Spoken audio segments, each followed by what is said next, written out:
Welcome to the whitest house. Slave souls haunt the halls when the light is out.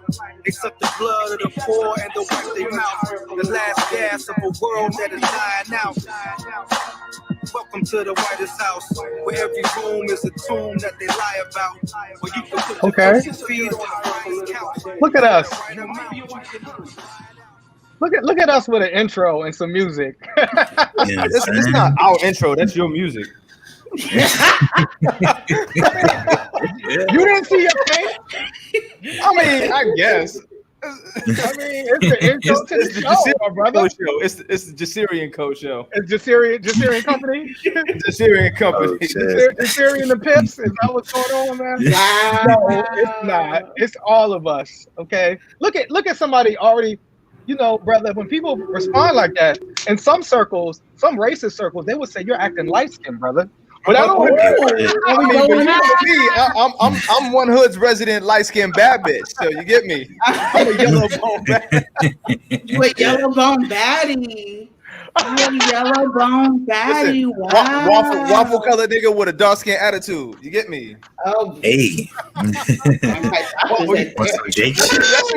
should be everywhere. Waffle colored nigga with a dark skin attitude. That's me. No, sir. Drake already said that. I'm light but a dark nigga. But I'm still a dark. Oh, he did. Yeah. Drake already said that. Come on, Canada. Who's afraid of Drake? Who's afraid of Drake? Oh my God. Lord, Jesus. I didn't want to start like that, but I'm just saying, you got mad at our intro. Shout out to John for the intro. So wait, welcome. By the way, we're gonna be cutting up today, so you already know what it is. Yes. Welcome to This Week in White Supremacy. I'm Jasiri X. I am the one of your hosts, and I am the co-founder and CEO of One Hood Media. To my right, are you ready, Miracle? You strapped in? the resident black queen, resident chocolate, brown, cocoa butter, representative. No, that's what I am. 100% of the Wonder Twins, apparently. So I'm just here, holding it down for my strong black women. The baddie twin. The legacy of two black parents. So, representing the people who don't have to post pictures to prove their blackness. That's who I am. That's me. But, That was Miracle with the shade. Wow. Coming with it. Love y'all. Never like supremacy? Never like supremacy? You feel me? Trouble never likes supremacy, you know what I'm saying? Man, Absolutely. And that's that. And listen, and of course it's me, the waffle colored Wonder Twin, representing. I'm the same color as Miracle's hair, but my soul is the same color. Oh, you want to start? Do you want to start? Why are you on the defensive? Why are you already on the defensive? I'm trying to lodge you up. That's that light skin shade right there. I'm trying to lodge my sister up. Nothing less. I do have a line that says butterscotch skin, but my soul is blacker than coffee. I do have one, but is that like legacy? But what if you drink brepe lattes, nigga? Like your coffee look like chocolate milk, nigga. Oh shit! my coffee is Malcolm Tucker. Oh my God! Did we want to just go right into this? I mean, it seems it makes me sound wild that I know what he drink like that. Pause, but you know what I mean? Oh my God! We share office, brother. It's not a pause thing. We share office. We we go to Starbucks. We get everybody's stuff. Why is One Hood? Why is One Hood Media trying to go off on a light? So let's light skin depression exists. Is that what you're trying to say? We're not going to go there. So we want to introduce. We're not going to go there yet. But ain't Celeste light skin? Like Celeste is. We're gonna get into so this is a double standard episode. Yes. It's a lot of double standards happening, and we're gonna get into the double standard. Why should I? I mean, if we want to did y'all want to just go into the colorism off the top? No, we can after through Rob, the we here. because- You take your bath. Okay. in the tub. Okay. You take Let's your bath. do the Capitol. Is that T'Challa? Is that It is. He's fine. Ignore him. Is that dark skinned dog? No, I'm just. He got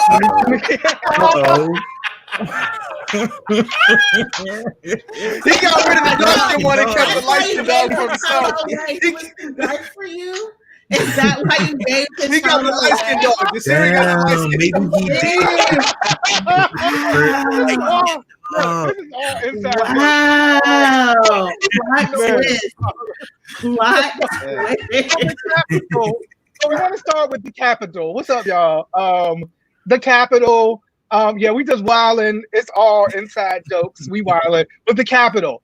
Okay, so the double standard being that right now they're talking about possibly not charging everybody that participated in the Capitol riot. And I don't know if y'all saw this. This was an article. Who's surprised? Who's really surprised? I mean, I think so. I have a little bit of, I guess, on one level, just because, like, in my opinion, like the way the white side and the particularly conservative talk about like patriotism, the United States patriotism, and the fact that these folks violated the United States Capitol, not only like just went up in there, busted through the barriers, beat up cops. Supposedly, folks like defecated and put defecation on the wall. People stole stuff, put their feet up, went into these sacred chambers. I mean, you had the one video where the cop was saying, like, please don't. He was mad, real soft to the people when they walked into the chamber. This is the most sacred chamber. Could y'all please leave? They were like, nah, we doing our thing. You know what I'm saying? And so I think, like, part of me thought like the outrage would be more because this was like a sacred institution representing like American patriotism. But it shows like white supremacy is above all. You know what I'm saying? Like basically being a part of white supremacy is above even American patriotism, to the point that they're saying like, oh, despite the fact that they got video footage of everybody, because all these people use their own Parler accounts, whatever. Supposedly, the Capitol had its own cell phone thing, so you have like cell phone ability to say who was there. Like, we know they said it might be over 800 people went in there. I would think that you wouldn't want that to happen again. I don't know. So I have a question, just real quick. Since they didn't have on masks while they stormed the Capitol, it's safe to assume they didn't wear gloves. So was they just barehanded shit and putting it on the wall? Like, who did that? Like, that's what someone really did. Ask some white people to do some shit like that. I'm not even going. I mean, so someone was just like, like it was frozen yogurt, and it was like, let's go. Put it on the thing. Right. This is after, and I mean, that's probably the wild, most man. That's foul. thing. But this is after beating up cops. You have these police officers basically talking about they thought they was gonna die. All of this stuff. So that's the most disgusting thing. But also, you took mail, you took Pelosi's computer, you took stuff out of the Capitol. And so like the fact that you have like the Justice Department actually debating whether or not that they should charge these people, and supposedly it's because they don't want to clog the courts. You know what I'm saying? And it's like, you had made a great point in pre-production trouble. It's like, y'all wasn't worried about clogging the courts when it was the war on drugs.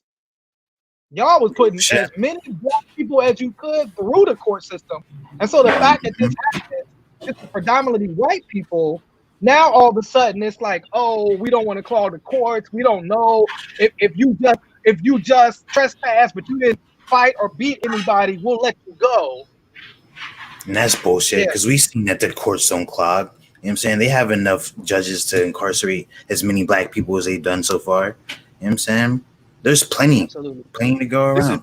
This is very reminiscent of Brock Turner. Like the make every possible excuse you can. And then the people, remember affluenza? Remember when the lawyer actually used the affluenza defense? Like, are these people too patriotic to go to jail? Is that what they're saying? Is that your patriotism or your white supremacy is going to keep you from going to jail? Isn't that where a lot of white supremacists are anyway? Shouldn't they feel comfortable? I watched Oz. I was in jail. I know how that shit goes. And I want to pass it to Miracle, but I think you're right. I think you're right in that. For those that don't remember, Brock Turner was the college student that raped a young woman that was passed out, and the judge said he didn't want to ruin his life, and so gave him a very slap on the wrist sentence. Affluenza was a rich dude. He was drunk driving. He killed people drunk driving, and the judge said, "Oh, you suffer from affluenza. You're too wealthy. If you go to jail, something bad will happen to you. So I'll just give you a slap on the wrist." But I think what we're finding is these judges, these people of power, actually saying we relate to these white people. Like when it's us, we're animals, we're thugs, we're. You see, Kurt Schilling, one of the greatest pitchers of all time, is about to get himself completely removed from the Hall of Fame because he was tweeting in support of what he called confrontation lists. And I mean, does that even? I mean, there's mad white supremacists and racists in the Hall of Fame. Miracle, you're our legal correspondent. What's going on? This is why I have my Wire hot take. Huh? What's your hot take on the Wire? Like the Wire talks about, the criminal justice system, but it argues that white people commit crimes because they want fame and clout, but black people commit crimes because they're inherently evil and criminal. And so when we're thinking about this, I think about 6ix9ine. I think about how the judge was like, oh, he just got caught up trying to be like these black folks out here.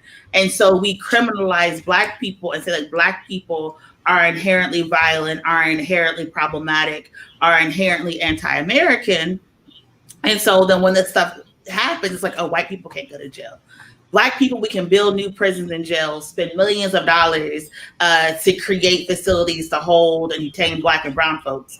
But when it's white people, it's like, oh, no, not them. They're innocent. Something happened. Economic anxiety. They're just very sad. Their candidate lost. They never lost before. All this mess. And here we are. Meanwhile, people go to jail every single day. Here in the Allegheny County Jail, that population went up during COVID, and it was a lot of black and brown folks who were in that jail, so they can put people in prison whenever they want to, and it's just white supremacy is protecting these folks, because these judges don't want to see white people go to jail. Wow. This goes to show, I talk about prosecutorial discretion all the time. This could be happening all the time. Judges T'Challa was feeling your all the time. T'Challa was feeling what you were saying. He was like, He was like, yeah. But judges can let people go all the time. Prosecutors can refuse to indict people and refuse to prosecute cases all the time. It's prosecutorial discretion. So they can do this. People, say, I don't want to indict people. They just don't do it when it's black people. Or when it's white folks, they're like, oh, no, I'm not going to. So, yeah. Right. And to be honest, I didn't know that, Miracle. I didn't know that basically they could say, okay, we have video of these white people fighting cops, unlawfully trespassing, all of this stuff, and then just say, oh no, we're not gonna prosecute them. But that's that, this is that in order to unite the country or heal the country, and it wasn't like, nobody said during the Black Lives Matter protest, oh, to heal the country, maybe we should prosecute one of these police officers. Maybe we should find these police officers guilty. You know what I'm saying? Maybe we should change the way policing works. When we said defund the police, it was like, oh, y'all the reason we're gonna lose the election and y'all are wrong and we're gonna lose power because y'all are out there protesting. However, it's never, healing is never our healing is never taken into account.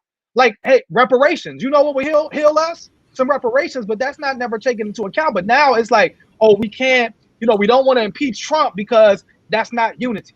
We don't want to roll back all of this ridiculous things that Trump did. That's not unity. And in order to have unity, it means letting these white people off. And I think you're seeing this judge because we saw the judge in the case of Riley Williams, who was the white woman from Harrisburg that supposedly went into the Capitol and stole Nancy Pelosi's laptop. She didn't get any bail, no bail. Went help. She got ROI. She got ROI.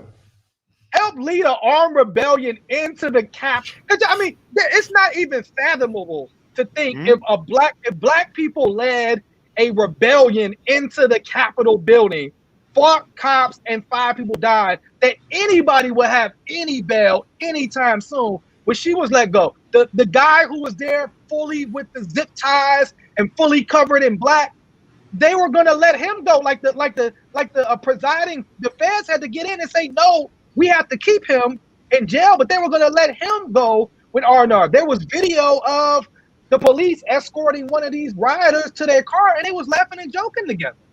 They was like literally laughing and joking. It wasn't no anger. It wasn't no. So I think what we're seeing is this white supremacist system that really is in agreement with how these white people did their thing, and it goes back to that double standard of white people can be violent. White, you have this white woman who was, I guess he supposedly, liked people talking about killing Hillary Clinton, people talking about hanging Barack Obama, and she's a congressperson right now. And I guess they're calling for her to resign, but she probably won't. Will any charges be on her? When any charges be? We haven't seen any of these senators face any repercussions for, causing these white folks to lose their mind. I mean, it's crazy.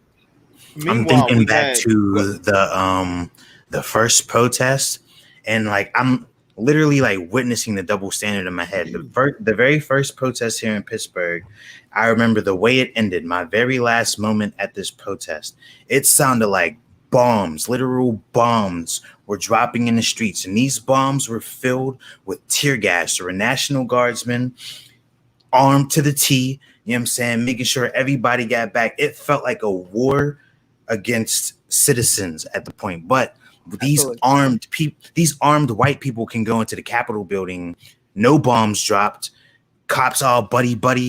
But it's we had people literally scared for their life that day at the Pittsburgh protest. Absolutely. And nobody was armed. I don't remember seeing I seen one person with a gun amidst thousands of people.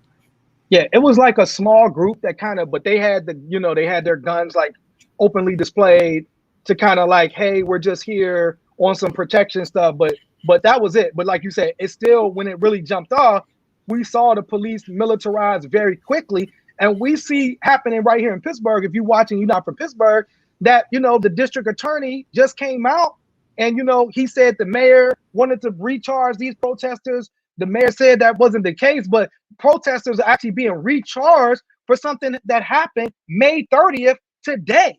And so you have people running into the Capitol and people saying, oh, should we even charge them? And you have them right here in Pittsburgh. Something happened May 30th. Nobody died. Nobody, as far as I know, no officers were injured. And people are trying to recharge them. However, once again, double standards, when police officers attack peaceful protesters here in Pittsburgh on June 1st, nothing. Our mayor promised a, independent investigation. January, still no investigation, still nothing. No findings, nothing. The Office of Municipal total property damage. Yeah, I think the property damage was $20,000 that was done. Yeah. That was it. That was the total property damage in the city of Pittsburgh, something like that. No one lost their lives. No one died. You know what I'm saying? A couple cop cars, but no police officers were injured as far as I know. But that goes back to that double standard, and that when you're black, this is how we're treated versus, how you're treated as a white person. And when you talk about white, I think we need another word. It's got to be something stronger than just white privilege. It's got to be, I don't know, privilege isn't strong enough a word to me. So I don't know if maybe somebody could think about something else. Autonomy, authoritarianism, sovereignty. I don't know what it is. So I like that. Yeah, the one thing I will say about the Congress people is that these Congress people, that elected officials that swore to uphold the Constitution, whatever oath that you take as an elected official in the states, have not seen due process of law and have basically vilified anybody trying to come at them in the media. At the same time, though, if you think back just a little bit, Keith Ellison and Ilhan Omar were demonized for just being Muslim in Congress, called anti-patriotic, anti-Muslim, calling for deportation, calling for jailing and all these crimes against America, literal crimes of treason and sedition, while you have people literally performing the acts of treason and sedition, not receiving any jail time and keeping elected office. If that isn't white sovereignty, it's just That is the most bewildering shit to me, is that you can have senators openly call for harm against another senator, AOC or Ilhan or Keith Ellison or any of these other people that don't fit into this American narrative or this this box that, you know, challenges white supremacy. They can be, and they could have death threats hurled upon them. But these people who are responsible for other civil servants being murdered in the act of an insurrection can still hold office and not face jail time is beyond me. That shit is wow. No, I mean, I remember, brother, when Keith Ellison and was like, I'm a you know, be sworn in on the Holy Quran because he's Muslim. And I remember, I mean, these white folks lost their mind right up into the point where he said, I'm gonna use Thomas Jefferson's Quran. And then all of a sudden it was like quiet now, like, because now you have to explain why Thomas Jefferson has a Quran. But just like you said, Donald Trump told Ilhan to go back to where she came from. We saw Cori Bush, who's a new congresswoman from St. Louis, who's doing an amazing job. I mean, that sister is, we need more Cori Bushes in the Congress. Her life was threatened. Like you said, Alexandria Ocasio-Cortez, her life was threatened. You know what I'm saying? And so, I mean, this is what's happening. Folks like, you know, Rashida Tlaib comes in. It's like, oh, these Muslims, they're not even being anti-patriotic, but it's like, oh, Muslims are here. They're just being a Muslim and now running for Congress is an act of challenging that white supremacist mindset. Yeah, literally. It feels like, so I'm realizing that we're in a system that, as it seems right now, was definitely not built or intended to hold white people accountable. Not at all. Not at all. It's not even that's how it seems, nigga. That's how it is. That's the facts of it. You get me? Because the fact that there are parameters that don't apply to us, it's as simple as just reading the Constitution. It's as simple as just, you know, absolutely, nigga. I mean, if you could lead a fucking insurrection on live television, right? If you could kill a policeman on live television, and I don't, please correct me if I'm wrong. I don't remember seeing an American flag flying anywhere on that shit. I seen all the other flags, but I seen Blue Lives Matter flags. I seen Confederate flags. Maybe the news sources I seen didn't show anybody having an American flag, but except when they was beating that nigga to death with it. But outside of that, like the fact that you could do that shit on live TV and they talking about dropping charges, bro. Could you imagine that lifestyle? Can you imagine that? I mean, you had. I mean, go ahead, Miracle. I was going to say, and this is why we talk about one of the reasons why white supremacy is still here is because it's so attractive to so many white folks and so many black and brown folks, you know, like Emmanuel, who thought he was going to take his black ass down to the Capitol and go out here and riot and put his feet with, you know, up on people's tables and chairs and couches, knowing he knew better. And now look at him, foolish and in jail and about to get all the time. And Emmanuel's the black Trump supporter, and no bail, no bond, just sitting there. No bond. Nobody's advocating for him. What that Lynn should we advocate for him? The money to bring him home. All these folks. Should we have what? Should we advocate for Emmanuel? Should we do a GoFundMe? Hell no. I mean, first of all, that's not my ministry. You know, that's not my personal ministry. However, I feel like, you know, the other patriots can, you know, because no one left behind or something. The other patriots, you know, right. You know, yeah, I mean, and it's like, you know, Emmanuel know that. I mean, you know, we had a situation. To me, this is what was wild to me. As wild as the fact that all these Capitol people are not, you know, are not being kept in jail. It's the fact that you had a dude in Staten Island, a bar owner named Danny Presti. And I want y'all to Google this, look at this story. This bar owner named Danny Presti he was violating COVID laws. So once again, you know, when you look at who's not wearing the mask, who's violating all the COVID laws, it's a lot of y'all white people. I know there's some videos of us at brunch, you know what I'm saying, in Houston and Atlanta, but it's a lot of white people violating these laws. You know what I'm saying? So Danny Presti violated these laws. The cops went to go arrest this dude. He ran over a police. Now, mind you, all this is on video. He ran over a police officer on video, broke his legs, and he is not being charged with an assault on a police officer. Broke his legs. Plural. Right. He wasn't shot at. He wasn't tased. You know what I'm saying? He was, quietly, peacefully arrested.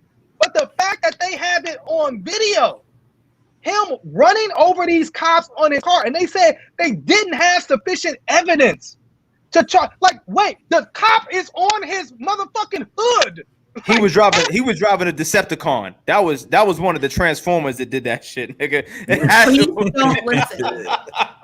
Patriots don't hurt police vehicles. Hey, listen. It wasn't. That must have been Roadblock or something from the Transformers movies, man. Because like that shit, like you know why that happened though? Why? Because he was light Because skinned. he had. That's why. Uh-oh. Who was light skinned? Uh-oh. The police officer was like, "Why are you coming for me? I didn't even do nothing."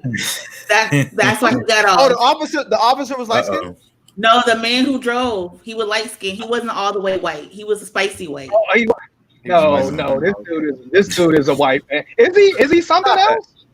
I thought this dude was just white. I think he's Italian or something, like the spicy white. I mean, that's not me, so I don't feel like he ain't light skinned. Come on, I wasn't saying it was you. I mean, if it knocks at your door and you open it, that's not on me. So did we want to get? I mean, since we talking about double standard, it is like 6:30, so we might as well get into. We got that's what we came for. Yes, what we clearly came for, right? We're gonna talk about this a double standard as to who can talk about whose skin color. What's the double standard? What's the double standard? Obviously, Miracle, there's a problem. Wait, hold on. First of all, can we play the song down? So for the background on this, it's an artist named Danny Lay. And Danny Lay, I used to be a fan of. Same. I've never heard of Danny Lay. I'm gonna be honest. Danny Lay decided she was going to rep. Who was she gonna rep for, Farouk? The baddies. The light-skinned baddies. The light-skinned baddies. And she was going to put out a song called Yellowbone. And once she let's play a little bit. Yes, there's Danny Lay repping the light-skinned baddies. Óyele, mi little blanquita. I see you. What he's want. Yellow bonus, what he's want. What he's want. Para Miguel se lo fan. Para Miguel what I fan. Is this really the song? Yellow body. Yeah, it is. That's your song. That's your anthem. You about to download it? That's my anthem? That's your I want a better anthem than this. I I want a better anthem than that. I'll take a Drake song any day of the week over that. Drake make music for my light skinnedness. I don't know what that is. I want no parts. I'll let Tinashe make a light skin anthem for me. Quick. You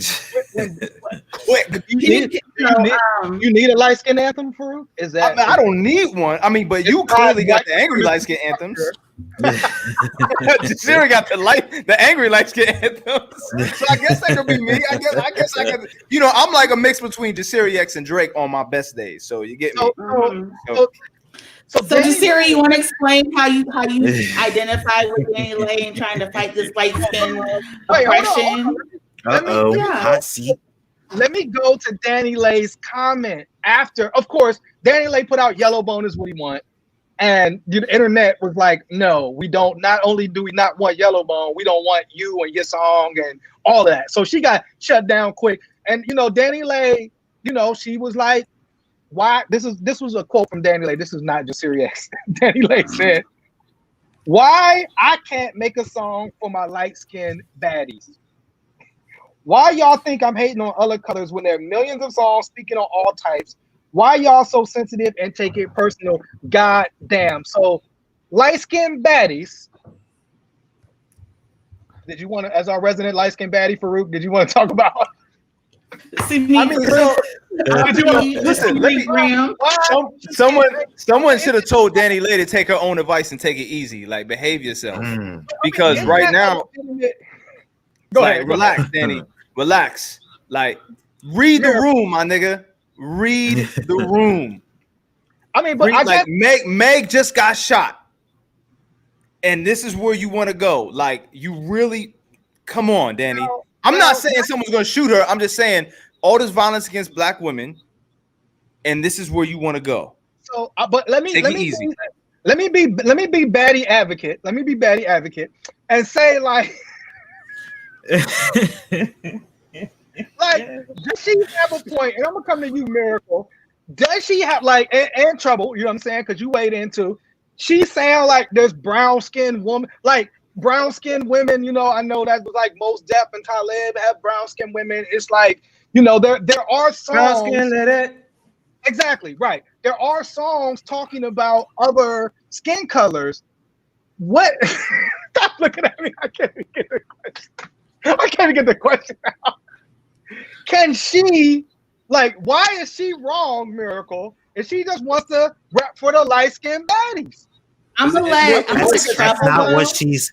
That's not the only thing she's doing. I'm gonna give my response after Trouble because I feel like I take y'all all out all together. So I wanna point out what gaslighting is, right? Gaslighting is when you do multiple things and then someone calls you out on those multiple things, and then you only call out one of those things that you did. Yes, she did make a song for the light-skinned baddies, but let's look at the hook. Yellow bonus, what he want. She's clearly comparing herself to another woman. You know what I'm saying? So it's like, maybe you did make a song for the light-skinned baddies, but you also were comparing yourself to a darker woman. Why? Those are the questions we want answered. Danny, take some accountability. That shit was tone deaf as fuck. You know what I'm saying? Like I said, she had to read the room. Now, we could talk about whether or not no, we cannot. A little bit. No, we cannot. We can't talk about what? We're gonna ignore the fact that that's ambiguous. No, y'all have foreigns. Y'all have light skins. Y'all have red bones. Y'all have exotics. Y'all have exactly. I know when this happened, y'all it resonated in your spirit because you're like, yes, why can't she be out here advocating for the yellow bones and the light skins? I know y'all felt it. But let's talk about the colorism.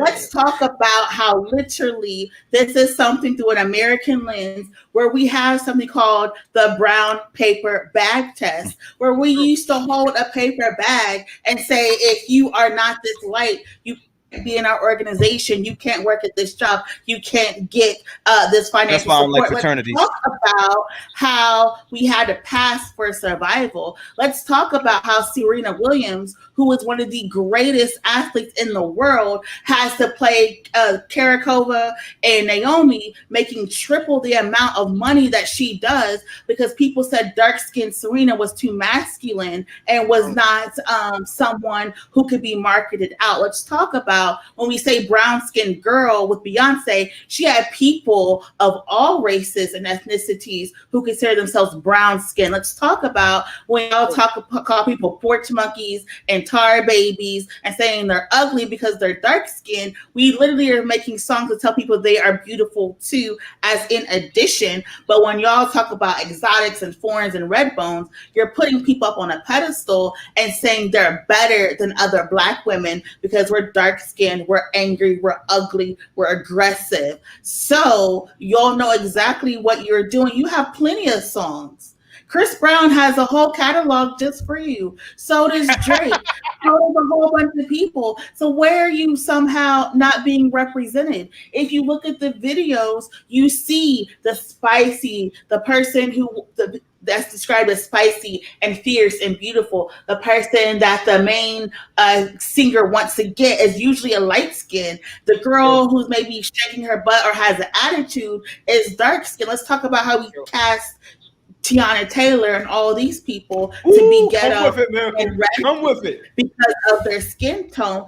And we'll talk about real life. Let's talk about how Haitians are being deported. Let's talk about how you're more likely to get a longer prison sentence the darker you are. Let's talk about you're more likely to get a job the lighter you are. Let's talk about, if you're white, you're right. If you're black, get back. And if you're brown, stay around. So let's not pretend that we don't know what we're talking about. Let's not pretend that when she made that trash ass song sound like a whale who was suffocating, that she was representing for y'all because y'all think that y'all are better than people because you light skin. Let's talk about it.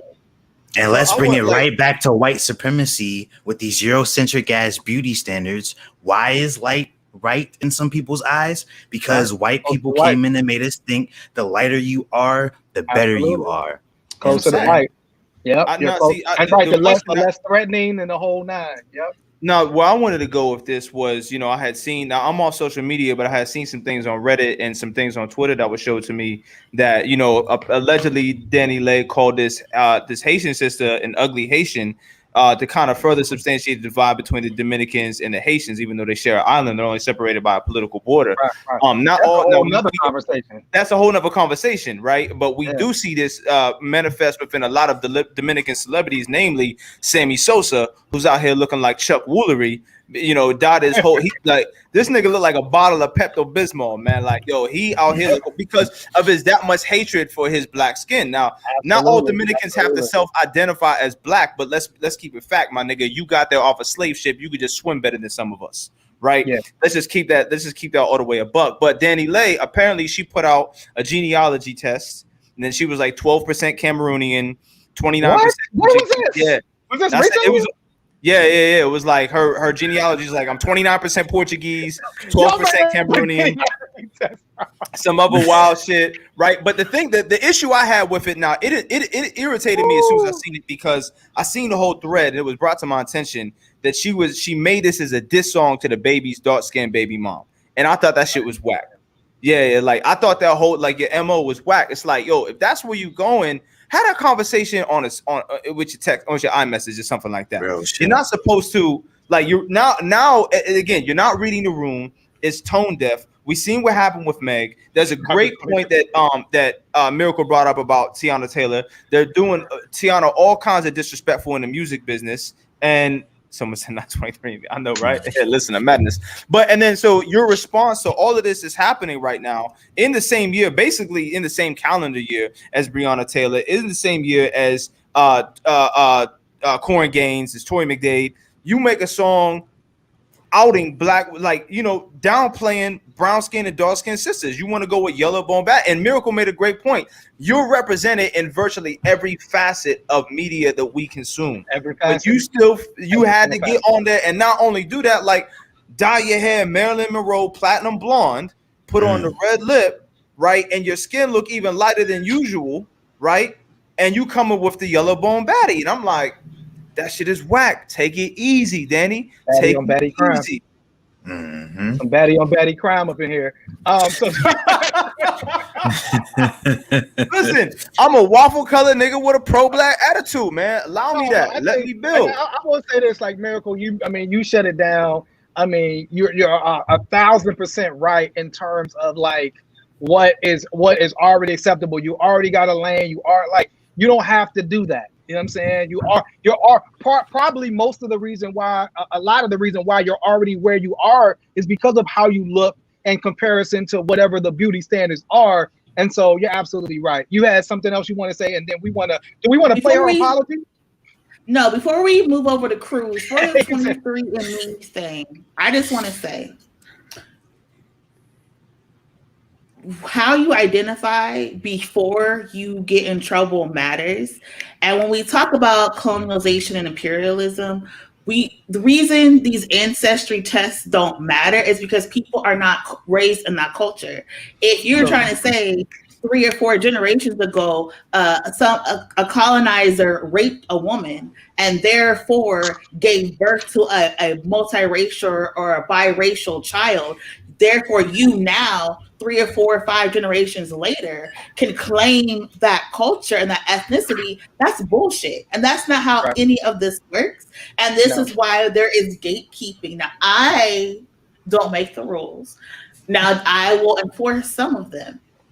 you know, because how you were raised and how you identify matters to me. matters. Now, if you were saying I'm not black 5 years ago, and now you want to say the N word, and all of a sudden you're black, I have an issue with that. Me too. Regardless of what your DNA test says. Absolutely. I just want to. I mean, she put out a tweet, you know, a little bit ago, and I sent it in the group chat. It was like, I've yet to find a solid nigga. You know, she said this. Yeah, she said this last year. She's like, you know what I mean? So it's like, at the same time, when Black Lives Matter happened, it was like, oh, as a Dominican, I can, you know, I want to come with allyship and solidarity. You want to play the fence, like it wasn't like as a black woman. It was like as a Dominican. So you're absolutely right. Like if you're navigating through this space and you're not claiming, because what does it mean? I mean, we just talked about the double standard. To claim your blackness means something. I mean, look at you know, for example, you have Cardi B, who is always, you know, just kind of like you said, like when they talk about Cardi B, it's always ghetto, you this, you that. You know what I'm saying? And so like because she identified black. That's what I'm saying. To be black in this space means to be criminalized, to be denied opportunities, to be treated a certain type of way. You know, there was a story about Prince back in the day that Prince didn't want to be identified as black because Prince knew that as soon as he was identified as black, he would be placed in the urban section. Like his music wouldn't be put in, you know, all the stations. It would be automatically classified as urban, and he would be put, you know, in a certain category. And he wanted to try to break that. So we know. So like to not identify as black, there's actually a you know, an economy boost to that. Like you actually have more opportunities to not identify as black. And so now when everybody jump up on you, don't try to be like, well, my DNA, my third uncle from we ain't. See, and this is why Treble never liked supremacy. Because they always want to they only use black when it's beneficial for them. I said that yesterday. Black lives matter when it's convenient. I said that on the show yesterday, and we're seeing that so much now. Do we want to go into her apology or no? Don't worry about her apology. Or you said fuck the apology. Play her melanated friends, because I don't know what melanin friends are. Maybe Cruz could come and explain that to us. Yeah, so we're gonna play her apology, and we're gonna bring up our brother Cruz. Who's going to provide some more insight into this as well. So if you could play her apology, this is her, and she wore braids for the apology. Right, she wore box braids, and she looked darker, She wearing white to make herself look darker.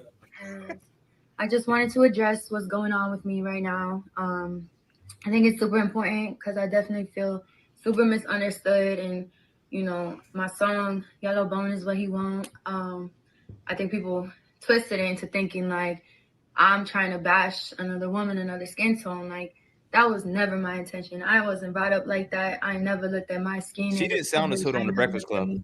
I'm better than somebody because of my skin tone. Nah, like I see brown women flaunt their skin all the time in music. Like why? How dare they? If you look at me, my skin, I'm yellow bone. In my opinion, that's just what all lives matter. It's like. It wasn't something that I looked at so deeply, which I can see why people will take it deeply. So I understand, and I'm sorry that I wasn't sensitive to the topic when I wrote my comment, like, why are you guys taking it so personal? Because it can be a personal thing to certain people, because colorism is a real thing. So I do get it, but I'm not that. I'm not a colorist. I'm not a racist. I date a whole chocolate man. I have beautiful dark-skinned friends. Like that's the worst answer you can give, my nigga. And that's I can't be racist. I suck black dick. If you do not see color, how do you know your man is chocolate and your friends are dark skinned? Say that. And again, that's the most Pittsburgh response is I can't be racist. I fuck with black men. Like that's the most that's like, you know what I mean? Like I can't, like that's what you just said. I can't be racist because I suck black dick. Like yo, nice that. Yeah. I mean, and this is the thing. Like to say like you were never to act like you were never raised to understand like your light skin privilege. That's an outright lie. Particularly being a Dominican, that's the outright lie. As somebody light skinned, I was very aware. Soy dominicano, no negro, baba. Soy dominicano. I was very aware as a child. You know what I'm saying? And you know, my mom was lighter than me. My mom had straight hair. My mom was like, we're black. Ain't no, we have Indian in our family. I was very aware at the difference of how I was treated because I was light skinned. I was very aware. know, oh, you're light skinned, you have good hair. You're told that from the beginning to act like you're not aware of that, or you're not aware of these beauty standards or what's around you. That's a lie. I mean, that's just the outright lie to say that I was never raised like that. Yes, you were, because you're a part of this white supremacist system, and everybody inside this white supremacist system understands that shit, or should at least. Or do they, Cruz? I don't know. Maybe I'm tripping. Let's bring Cruz on. And if you could kind of just introduce yourself, Cruz, and hermano. It's kind of weird to break the fourth wall and then enter here because I'm always chatting at the other side of the screen. Yes, you are a part of it, right? And you're somebody who we've gone to, because I feel like we've addressed this kind of, particularly like racism from a Latinx perspective a few times on the show before. But just give a little bit about your background, who you are, and then if we could kind of get into some of these issues. So for everybody doesn't. Sorry. Say. No. How do you identify first? Also, I'm black. I've always been black since like before I was born, right? Like because that's how I was raised, and my dad is black, and that was like I was so I'm from Puerto Rico. I was born in Puerto Rico, in the capital, and I grew up in the ghetto, and then I went to private school, which is mostly white, and that was like. My dad knew what was happening, so he was preparing me since I was small, right? Like you're gonna get some shit, right? Because you're gonna be the only black kid in your environment, and it's still like that because I'm an architect, right? So in most places that I inhabit, I am the only black person, right? On top of that, I'm Puerto Rican, right? But if I don't speak, Puerto Ricans don't know that I'm Puerto Rican, right? So it's much easier if I'm in the States. Black people will always, like support me just by looking at me, but Puerto Ricans. Depending if they're white, right? They may look at me kind of weird until they hear me speaking, and then they're like, you're Puerto Rican too, Puerto Rican, So that's pretty much my background, right? I live in China and in Europe, so I seen different shades of white supremacy across the world. So it's So let me ask you this question first, because there was a conversation online where a lot of people were saying, "Oh, she's Dominican, therefore she's black." Is that and that's not the case, correct? And so this is the weird thing in the Caribbean, particularly in the Spanish-speaking Caribbean, right? Because the English-speaking Caribbean tends to be darker, like the French and the English and the Dutch. In Puerto Rico, Dominican Republic, and Cuba, blackness, like in the US, is negative, right? So some people. Even if they're black, for me, they're black. And I met Dominicans and I tell them like, you're black. So no, I'm not black. I'm Dominican. It's like, what? Yeah. No, soy Dominicano. Baba. Baba. No negro. Soy Dominicano. So they treated like their nationality is their sort of so their race, if you can call it like that. But the weird thing, what I experienced, my sister-in-law also. She is Dominican, and she's pretty dark skinned. Like she's like, and she wouldn't even call herself black until she married my brother, right? Because it wasn't sort of like, no, like our kid is black. All that thing like I'm brown or whatever, no, that's nonsense, right? Like it's not about the color, right? It's about how we identified ourselves and how society sees us and all these questions, right? So it's something that. I saw it unfolding before my very eyes, even in my family. But the thing is that first of all, I didn't know who Danny Lay was, but I Googled her. She was born in Miami. Miami is white supremacy, 200% because of the like right-wing Cuban, and all this stuff that has been happening there forever. Those people hate black people too, right? So I wouldn't be surprised if of course, she doesn't identify as a black person until it's convenient for her, right? Mm-hmm. But on the other hand, I also understand Dominicans, from Dominican Republic, and of course, your parents are Dominican. That thing is gonna come with them. Blackness it was punished. It's not a friend of mine, another Dominican architect. He told me black is not even in the census options because nobody wants to be black. They put Indian, like Indio, like indigenous type of Indio, that's the options they have. So blackness as a concept was erased from the legal documents, right? And maybe somebody can correct me, but that's a friend of mine who told me that. And that's, for me, is like, right, in Puerto Rico we use the American one, right? So when I have to choose between, usually I put both, right? Like black and Hispanic, or black and Latino, whatever. But if I have to choose, I'll always go with black, right? Because when the police is gonna stop me or knock in my door, they don't give a damn what language I speak. You know what I mean? And the things that make me with a taco to them. And the things that made me proud, and the struggles and all the things that I look to is blackness, right? Like blackness in a different language, right? Because I feel the same settler colonial nonsense, right? Like we were the storage of the slaves that were going to the continent, right? That's what the Caribbean is. A big plantation where you store slaves. So in a way, it is. I understand why they do it. They had some fascist dictators there that hated black people. We also have to understand that, right? Like Trujillo was Diaz, he called it he run a culocracia, like a ascracy. He was raping people up and down, and like completely destroying, the ideas of blackness and all this. So there is a really long history of erasure and abuse, right? So if you can choose in your mind, if you stop being black, right, and so you can be closer to power, they'll do it. Right. Right. It is not like I feel in the US you don't have the option, right? Because everybody will always remind you that no, you're black. It doesn't matter what you think. You still. Especially if you live in Pittsburgh. You don't get reminded every day in this damn city. You know what I'm saying? That's 100%.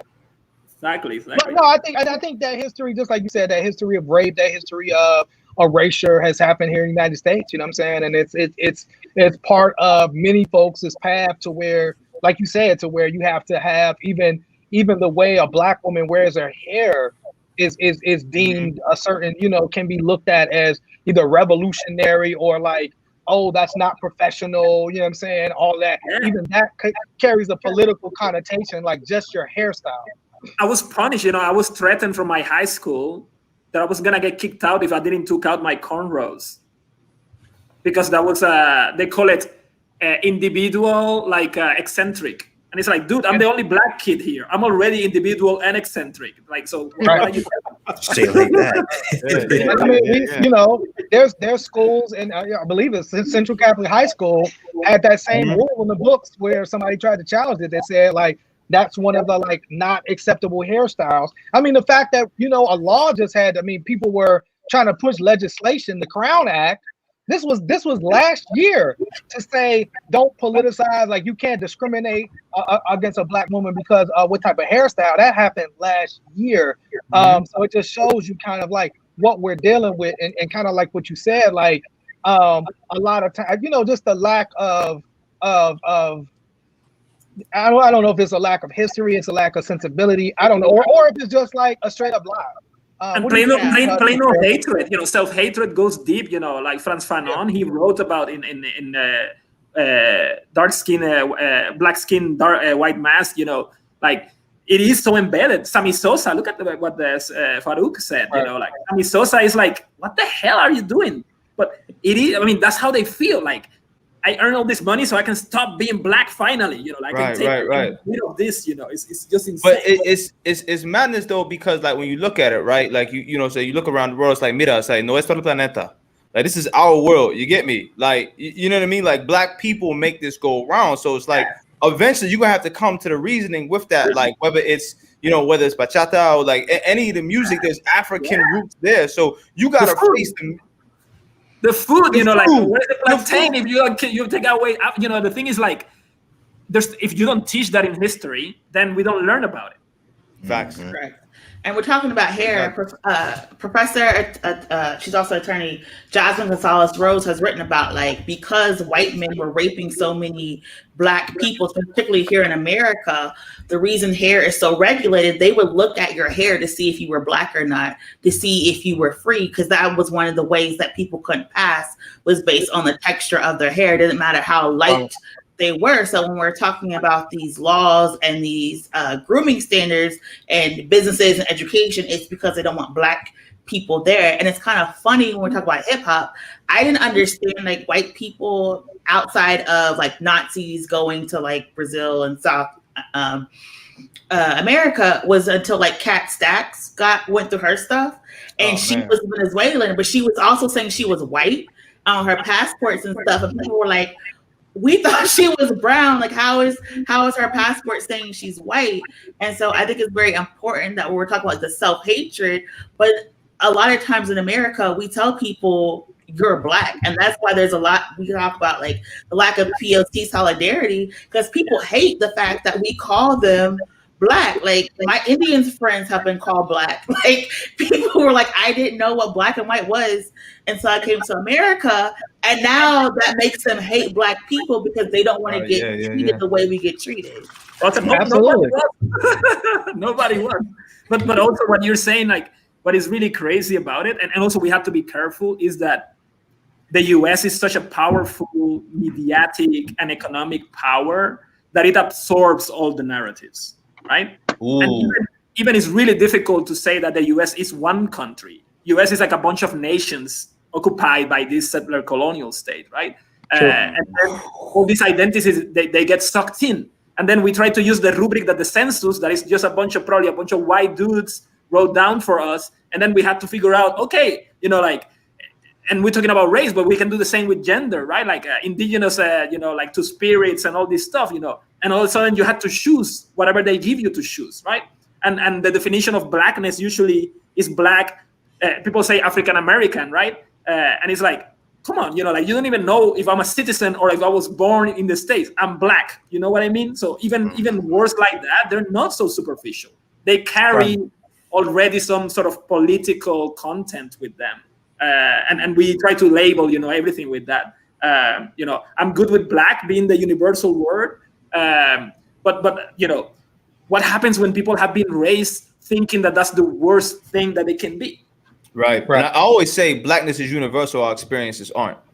Right. Like we, what I mean? Because we all navigate as Black people, but we don't always have the same lived experiences. Like everybody 100%. On this panel, we all got something different. I was just having a conversation before we got on here about the differences just between Black and just neighborhoods, like your adjacency to whiteness and how that can change your Black experience. Like your proximity to white people can shape your narrative about Black people or navigating spaces as a Black person because of your agency or adjacency to whiteness. So yeah, but Cruz, bruv, gracias, mano. We gotta have you on. Yeah, we gotta have you on more, man. So I do have one more question, and I wanted to for Miracle and Cruz as well. So like, how do we deal with, because you talk about Miracle, the brothers being a weakest link, and we've seen this before, right? We've seen this quote unquote. No, I'm being serious. I'm not.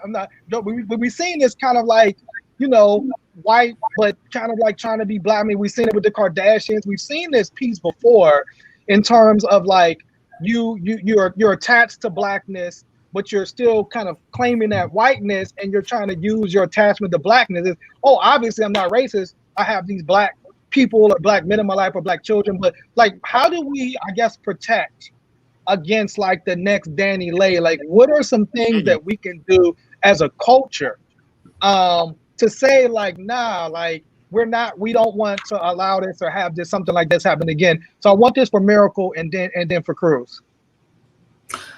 Well, I think it's very interesting how the baby who has a Black daughter has been very silent during this whole entire time. He's been quiet. I don't expect him to say anything. So that nigga been quiet. It's not about saying anything. It's that this is your daughter, right? She's saying you want this. So this may be something you told her, right? So if we want to stop having this cycle repeated, we have to, one, educate our families and our friends and our communities, but we have to hold each other and our partners account. Look, I was dating a person and they were like, this is my Black girlfriend. And I was like, well, this is your Black ex-girlfriend because we're not doing this today, right? So you have to create those personal standards. And if you don't do that, then this allows this stuff to continue. The reason we call y'all the weakest link is obviously she felt empowered to do that. Obviously, he was putting yellow hearts under her, her status, right? So he felt that. So in order to do that, we have to unlearn this supremacy.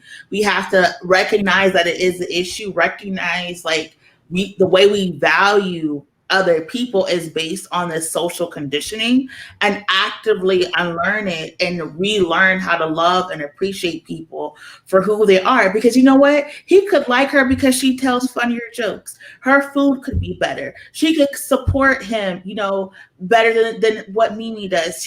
All this other type of stuff.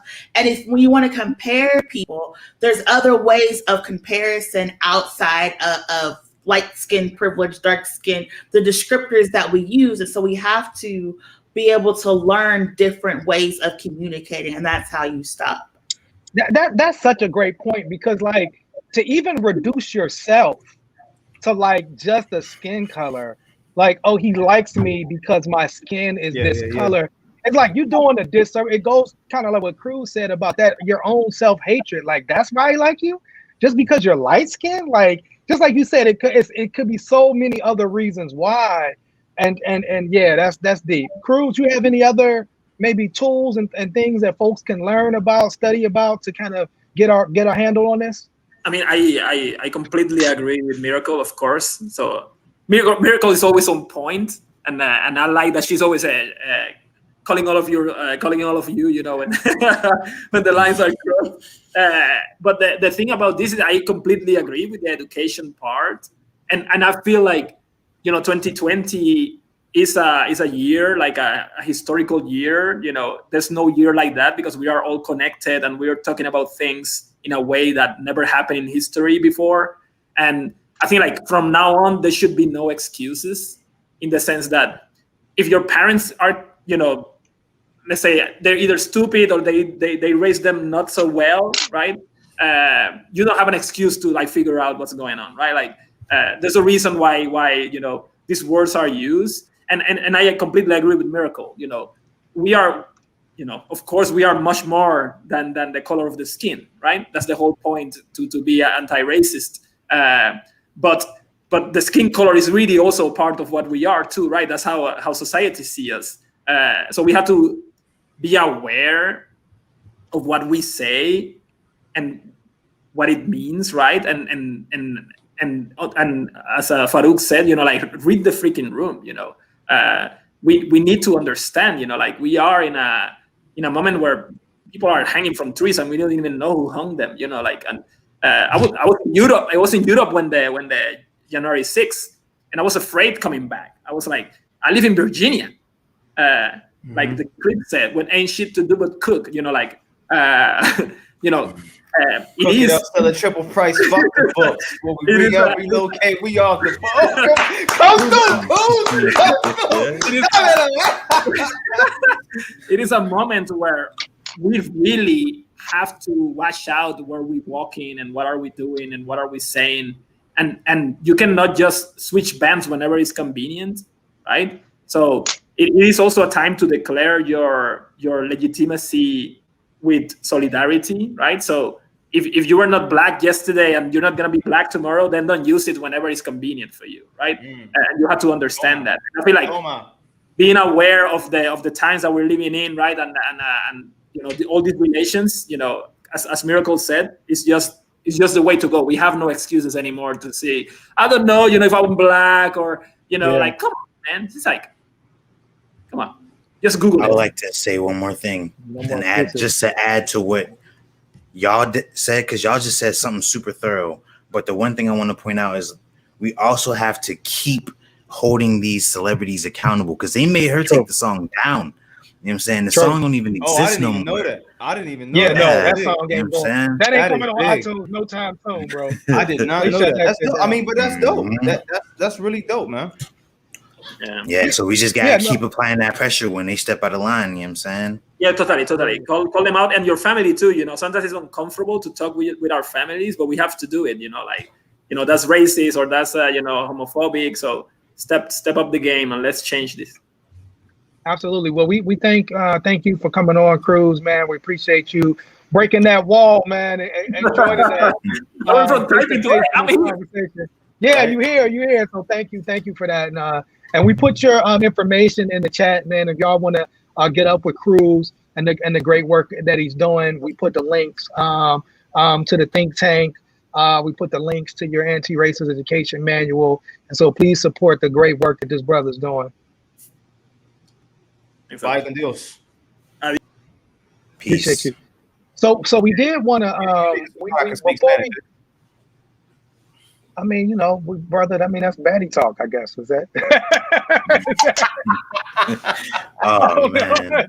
I just want to point out. Can we talk about the light skin privilege and how like Farouk was like, is he black?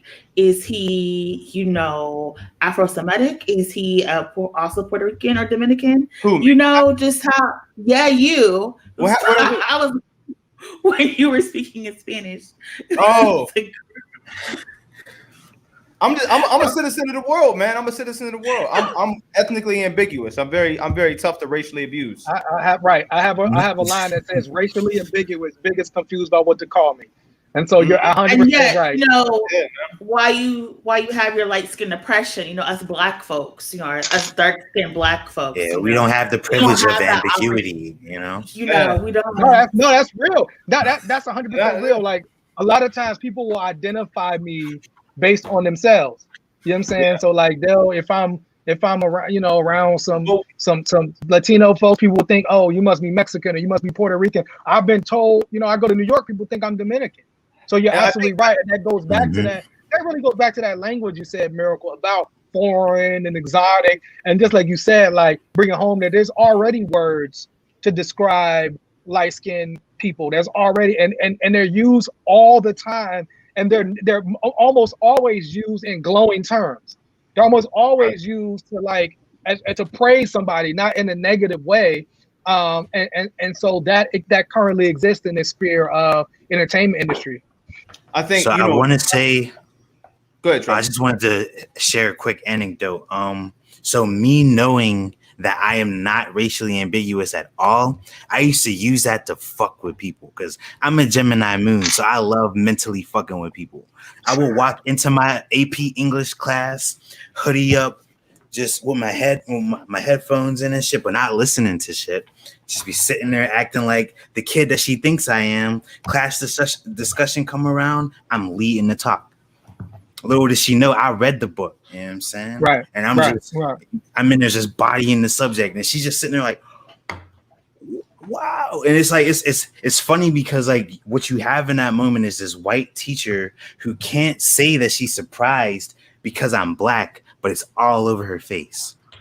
You know what I'm saying? I mean, we try to racially identify language. Like before people speak, we try to kind of assign a color to their vocabulary. And with that, like, you know, when you hear people speak, that's where speaking white comes from. So that becomes like a negative thing within the black community. So, you know, you're automatically associating a color to a language, right? And we're doing 100%. This. And that's why it was very important that I said that Danny Lay didn't sound like that on her Breakfast Club. When she does her interviews, she didn't sound, you know, she didn't throw a black scent on. And that's not to say that's not how she speaks colloquially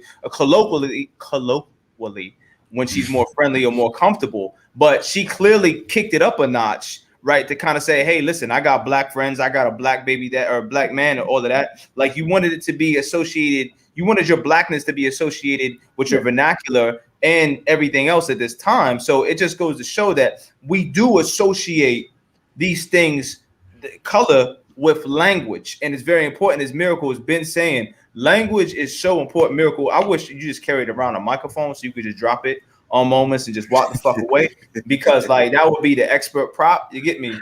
We got to get you one on the budget, right? But it's very important though, because like foreigns and baddies and all of these different things, like like, you know, Miracle and I might joke, and you know, I do have oppression, but I also am aware that I have light skin privilege, right? But with this which makes this situation to me so vexing is that, as Cruz pointed out, you're being willfully negligent about this shit in a time when it's costing people their lives. True. True. That's the minimum. That's the very end of it. You don't care, and that's the thing. It's like you have your little beef, I guess, with the baby's mom. Like you don't really care, and like people showed her, like, nah, we not. And that to me, that was the most powerful thing that came out. People showed her, like, nah. And we've seen this. We saw this come up with, you know, a conversation before about colorism and hip hop, And so I'm glad we're having this conversation. But we did want to close. One of the double standards that we were talking about, wanted to talk about, was the double standard between Tom Brady and LeBron James.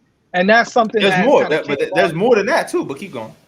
Yeah, but I'm just saying that was one of the things that came up about the fact that, like, although Tom Brady is an avid supporter of Donald Trump, had the hat in his locker, wore the hat, like that never gets brought up in the conversation of him. However, I'm sorry, Colin Kaepernick. I said LeBron James, but Colin Kaepernick, it became like that driving influence. But one of the things that happened in sports before we came on earlier today was we saw this a white offensive lineman named Chad Wheeler beat up his black girlfriend. And I think this goes into like that, oh, I'm in a relationship with a black person does not mean that you love them. You know what I'm saying? Because you're in a physical relationship. And,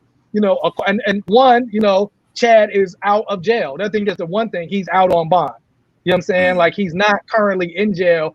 And although, like, his, according to the police report, he choked his girlfriend until she passed out. And when she woke up, he said, "Oh, you're still alive." He's not being charged as though with he attempted intended. Murder. Yeah. He's not being charged with attempted murder. And so to me, it's kind of like, that's beyond domestic violence. If you choke somebody to the point they pass out and they wake up and you say, "Oh, you're still alive," that's attempted murder, particularly when you look at the fact that this dude is 6'7", 310, and his girlfriend is like more than 5'9", double her 130. weight. Yeah. Well, we seen Ray Rice, Kareem Hunt, we seen Tiger, Kobe Bryant, everywhere. We seen all of and vilify losing $1 million endorsements. And not to say they shouldn't have. They definitely should have. Right? Not to say they shouldn't have. Where's the equality? Right? Where's it? Chad Waller has not been, our job is media. He's nowhere. He's nowhere outside of some tweets and people got a hold of the police. Miracle, go on, take it. I was going to say, if you remember, the reason TMZ got famous is because they paid a police officer to buy the picture of Rihanna's face so they could plaster it everywhere. And for years, any story about Chris Brown, they would be like, serial domestic abuser or domestic abuser Chris Brown. But when Johnny Football committed domestic violence, they said, "Oh, we want him to get better, so we're not going to post the video." When Ray Rice committed domestic violence, they bought the video, enhanced the video, cleaned the video up, waited 48 hours before the deadline for him to get signed, and then intentionally released it so that they could get him fired. Same name with Kareem Hunt. They didn't want him to get drafted. TMZ writes these stories about domestic violence, and they put it out there as black men are violent and demonic, and they shouldn't have these millions of dollars. They're taking advantage of this life of luxury. However, when it's white folks threatening to kill people, when it's white athletes threatening to shoot people, the guy who said, "I'm gonna kill every N-word I see on the Eagles," Bradley Cooper, all this they said, "Oh, he's just upset." It's the last paragraph. And he played the whole season. The whole season.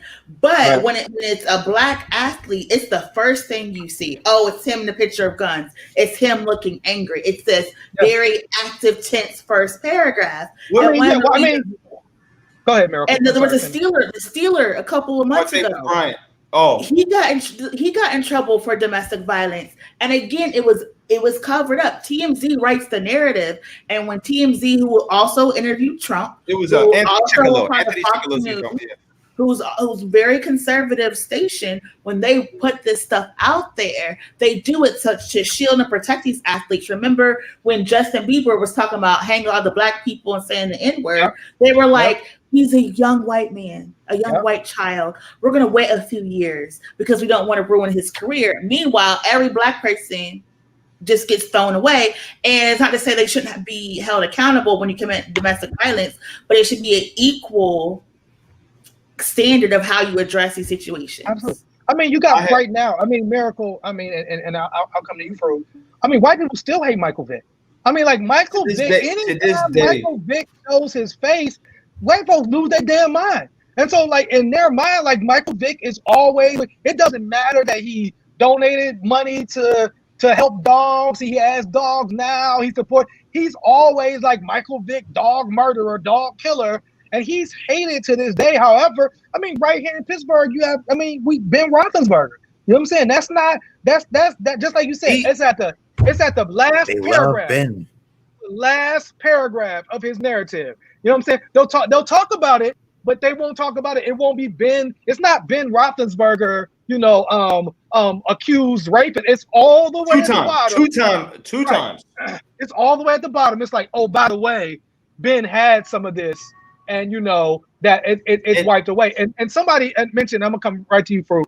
One of the things that somebody mentioned as you look up Chad Wheeler, the fact that SportsCenter, they didn't post his mugshot. So somebody said, where's his mugshot? I haven't seen this man's mugshot yet. Like, if he was put in jail and he's out of jail, where's his mugshot?